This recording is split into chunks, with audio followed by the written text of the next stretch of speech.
Charlie, would you like a cup of coffee? Of course, but keep it calm. I'm not in a hurry. We all know about the conflict that happened in the coffee shop, right? It's interesting, isn't it? What makes us so impatient that we can't even wait 2 minutes to brew a cup of coffee? Because in this accelerating society, we can efficiently produce everything except patience. Technology is accelerating continuously, which should ideally help people complete tasks faster and have plenty of leisure to enjoy life, just as artificial intelligence promises. Don't believe those lies. Do you think people today are more leisurely than those centuries ago? Or have they become alienated, like Gregor in The Metamorphosis? Your modern times now truly looks like a prophecy. Unfortunately, it should be renamed the accelerated times. How do we understand it? This concept, proposed by Hartmut Rosa, suggests that technological acceleration leads to faster social change. Traveling from Beijing to Paris once took 2 months. Now it's 11 hours. When Modern Times premiered, people spent 87 minutes on a comedy, but today, 1 minute on TikTok can elicit laughter. News is forgotten faster and phones are replaced more frequently. This is what Hermann Lübbe calls the Gegenwartsschrumpfung. Quite interesting. This has led to an accelerated lifestyle. Welcome to the acceleration society. Efficiency is blindly worshipped. Ironically, despite using various technologies to make the world more efficient, we find ourselves with less time than ever.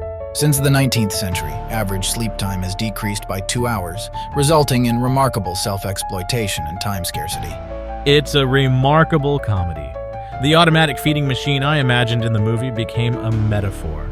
We watch videos at double speed, listen to faster podcasts, and use AI to summarize books. Efficiency is everything. It has become a vanity symbol for elites. Everything needs to be faster and then faster still. Even takeout is subject to a pathological performance system demanding quick delivery. Do we really need such speed? Or is it an addiction to fast living? Couriers become stressed gears, causing psychological strain and burdening urban traffic. So what went wrong? If technology is more efficient, why aren't we more relaxed? In an acceleration society, task growth outpaces technological growth. Higher efficiency just brings more tasks. Think of cars and washing machines. Like today's AI, they promised to make life easier. What happened? Commuting distances increased, and while we used to wash clothes monthly, now it's daily. So if your boss says you're too busy because you can't manage time, tell them to go to hell. Do you remember the roaring waiter from the coffee incident? He reminded me of Camus' The Stranger. Mersault, since I was destined for only one fate, what do their choices matter to me? Camus used existentialism to show how people lose their agency and become defined by systems and expectations. And you, the great Chaplin, used comedy, a brutally cheerful method. Life is a tragedy in close-up, but a comedy in long shot.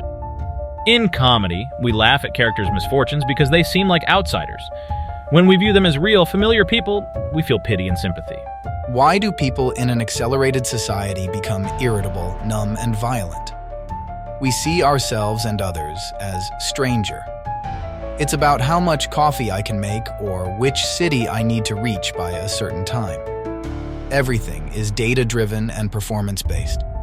Over time, you forget your purpose, becoming a cog in the machine, existing solely for efficiency, and eventually breaking down under the pressure. This reminds me of the Frankfurt School's view on instrumental rationality aimed at maximizing efficiency. Originating from the Enlightenment, it has become extreme in modern society where means become ends, dominating and enslaving people.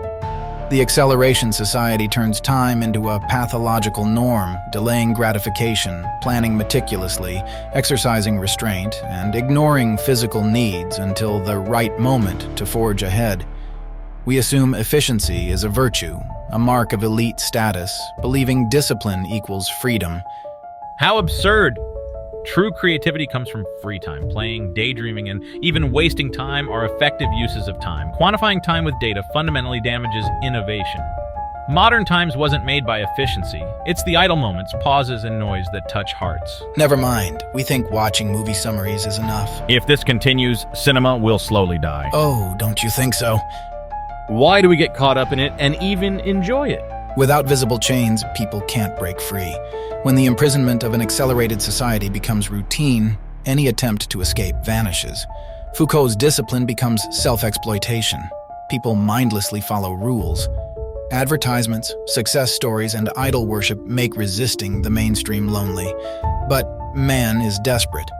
Amid the growing crowd, each minute people become more isolated. This reflects value rationality versus instrumental rationality. We constantly try to balance efficiency and morality. In economics, it's fairness and efficiency. In philosophy, it's ends and means. In culture, it's science and humanities, like a pendulum. It's also like tragedy and comedy. As you said, it depends on your viewing distance and angle. I don't know. I need a cup of coffee. Maybe we can't solve the problems of an accelerated society, but at least I can smile and sip this coffee gracefully. Oh yes, Charlie, after all, your smile contains all the unwept tears.